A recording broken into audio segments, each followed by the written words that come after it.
He wanted to fight, not for fame, not for medals, but because he believed it was his duty.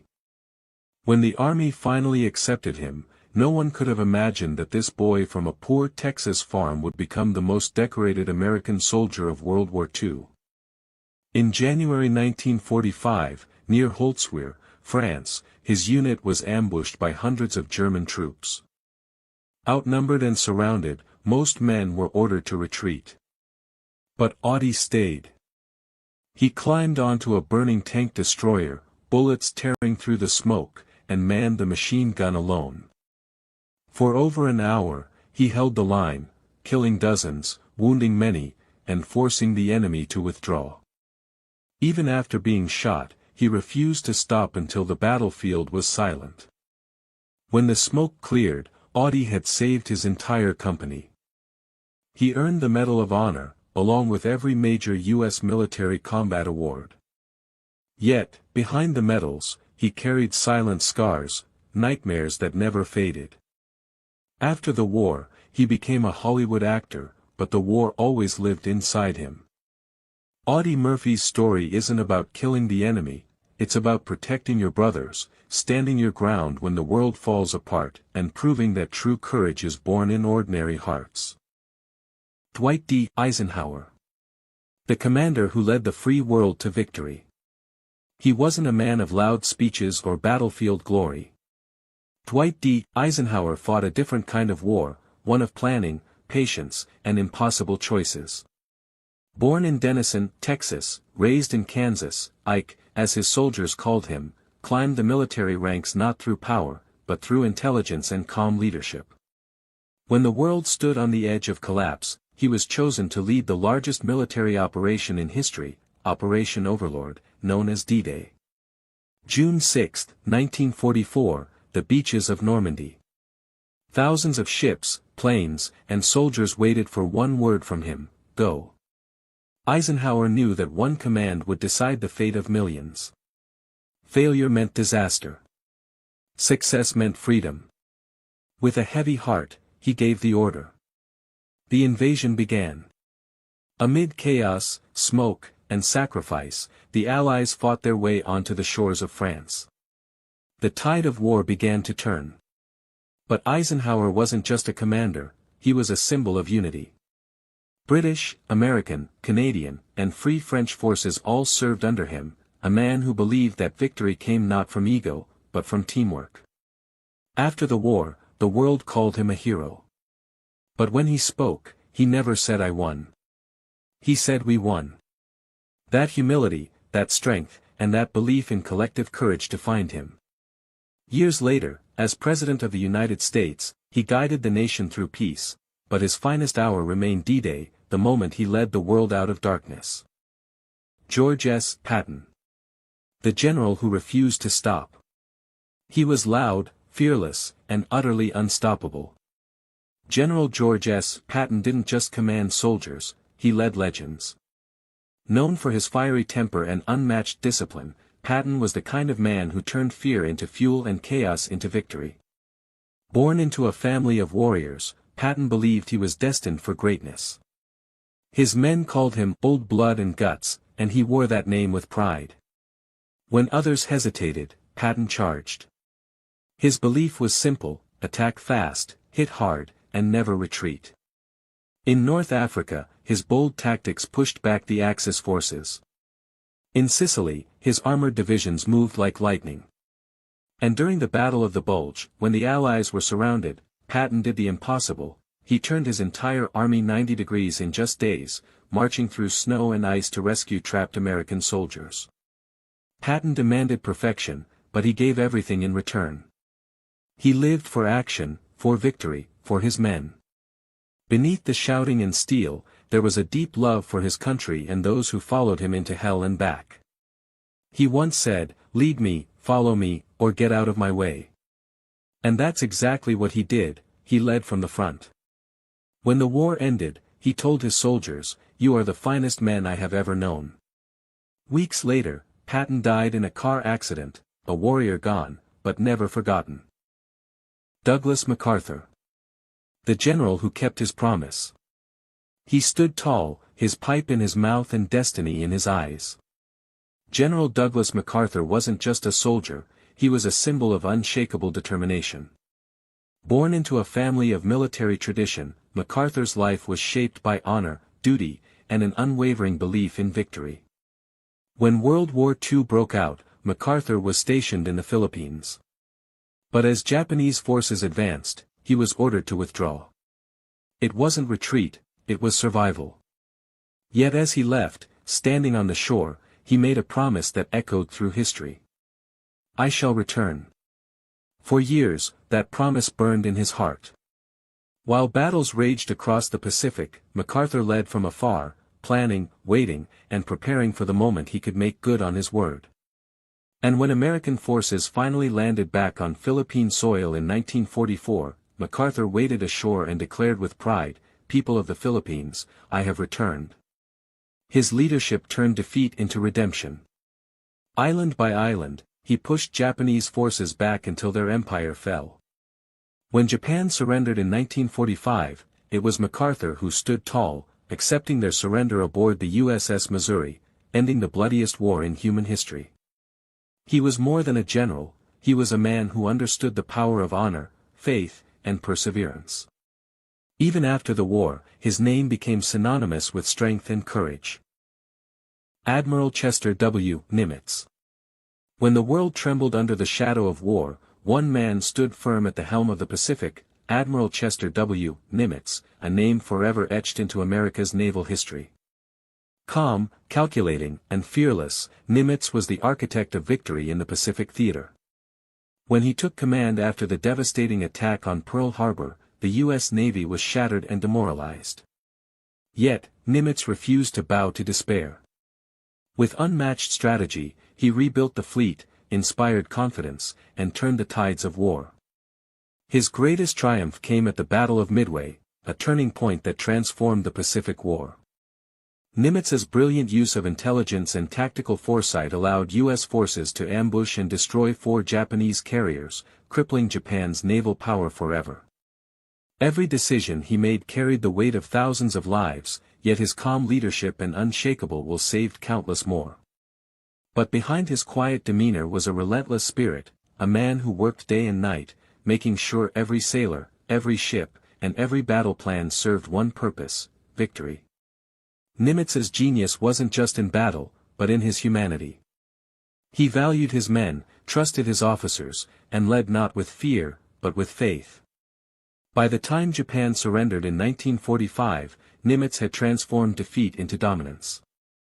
His leadership defined the course of the war and shaped America's naval legacy for generations. Today, his name stands as a symbol of courage, intellect, and steady resolve, proof that true leadership doesn't shout, it acts. Next, we move to another American legend, General Omar Bradley, the soldier's general, whose humility and wisdom guided millions through Europe's darkest hours. General Omar Bradley. Known as the soldier's general, General Omar Bradley was a man of quiet strength and unshakable integrity. He wasn't the loudest voice in the room, nor the flashiest commander, but when World War II demanded true leadership, Bradley proved that greatness often wears humility. Born in Missouri and raised with discipline and empathy, Omar Bradley understood the value of every soldier's life. When the U.S. Army stormed Europe, Bradley commanded more troops than any American general in history, over 1 million men under his leadership during the Normandy invasion and the liberation of France. His calm presence amidst chaos earned him the respect and trust of every soldier who fought under his command. During D-Day, Bradley's decisions were crucial. While others feared failure on those stormy beaches, he stayed focused, guiding his men through one of the bloodiest battles in human history. His strategy and patience ensured success, paving the way for the Allied advance across Europe. Bradley's brilliance wasn't only in tactics, it was in compassion. He listened to his men, cared for their conditions, and treated even the lowest-ranking private with respect. In the Battle of the Bulge, when Germany launched its desperate counterattack, Bradley's steady hand and unbreakable confidence helped turn the tide once again. He didn't chase glory or medals, he fought for peace, for freedom, and for every American who dreamed of a safer world. When the war ended, Omar Bradley became a symbol of dignity and honor. His leadership philosophy was simple yet profound. Leadership is intangible, you can't measure it, but you know when you see it. And the world saw it in him. Audie Murphy.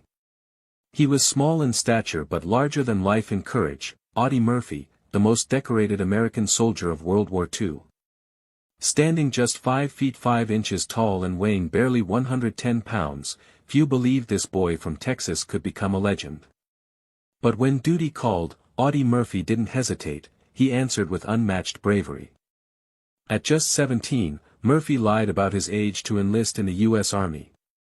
What followed was a story that still inspires millions. Serving with the 15th Infantry Regiment, he faced brutal combat in North Africa, Italy, and France. Time after time, he displayed courage that defied human limits, charging enemy positions, rescuing wounded comrades, and standing his ground when others would have fallen back. His most astonishing act came in January 1945, near Holtzwihr, France.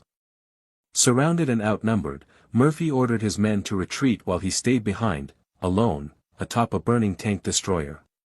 For nearly an hour, he held off waves of German soldiers, firing a machine gun until his ammo ran dry. When reinforcements arrived, more than 50 enemy soldiers lay defeated. For his heroism, Audie Murphy received every major U.S. military combat award, including the Medal of Honor. But his story didn't end with the war. Haunted by what he saw, Murphy became a voice for veterans, speaking openly about the scars soldiers carry long after the fighting ends. He later turned to Hollywood, starring in over 40 films, even playing himself into Hell and Back, based on his own life. Yet fame never changed him. Audie Murphy remained a humble soldier at heart, a reminder that true heroism isn't about strength or power, it's about courage, sacrifice, and love for one's country. General Douglas MacArthur. Few names in American military history shine as brightly, or as boldly, as General Douglas MacArthur. He was a man of vision, pride, and unshakable will, whose leadership turned the tide of war in the Pacific and inspired millions across the world. Known for his signature corncob pipe and his famous phrase, "I shall return," MacArthur was more than a general, he was a symbol of resilience and redemption. When Japan struck at Pearl Harbor, America faced chaos in the Pacific. MacArthur, commanding U.S. and Filipino forces in the Philippines, fought fiercely against overwhelming odds. Even as his troops were surrounded, he refused to surrender. Ordered by President Roosevelt to evacuate, MacArthur left with a heavy heart, but not in defeat. From Australia, he made a solemn promise to his men, "I shall return." And he did. In October 1944, after years of relentless battle, MacArthur stepped ashore at Leyte, Philippines, fulfilling his promise in one of history's most dramatic moments. Under his command, Allied forces liberated the Philippines and brought Japan's empire to its knees. His military genius combined bold strategies, lightning-fast amphibious assaults, and a deep understanding of morale. He didn't just fight wars, he led with purpose. When Japan finally surrendered in 1945, it was MacArthur who oversaw the ceremony aboard the USS Missouri, a moment that marked the end of World War II. But even in victory, he showed grace. As Supreme Commander of the Allied powers, he rebuilt Japan with compassion and vision, transforming a defeated nation into a peaceful democracy. General Douglas MacArthur's name stands for courage, honor, and duty. His leadership didn't just win battles, it reshaped the Pacific and left a legacy of strength and integrity that still echoes through history.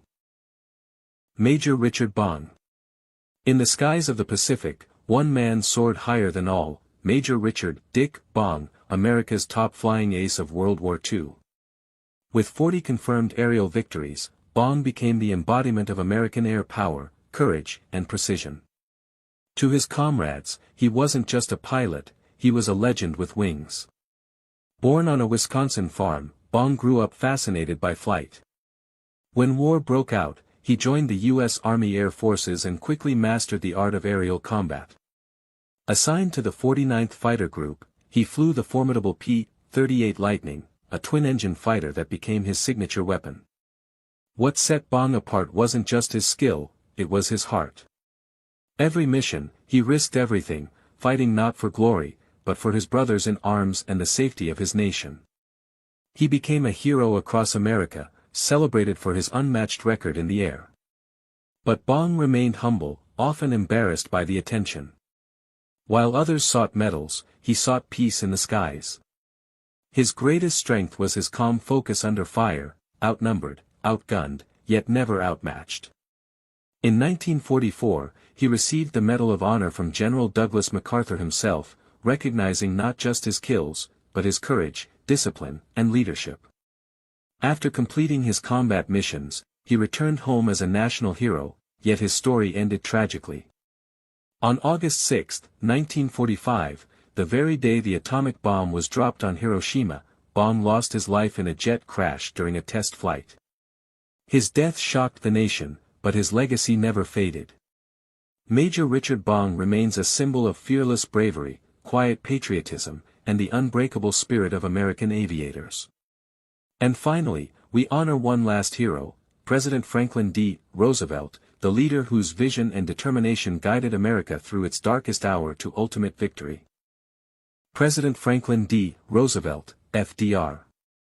At the heart of America's World War II triumph stood a man who never set foot on the battlefield, yet commanded the greatest army the world had ever seen, President Franklin D. Roosevelt.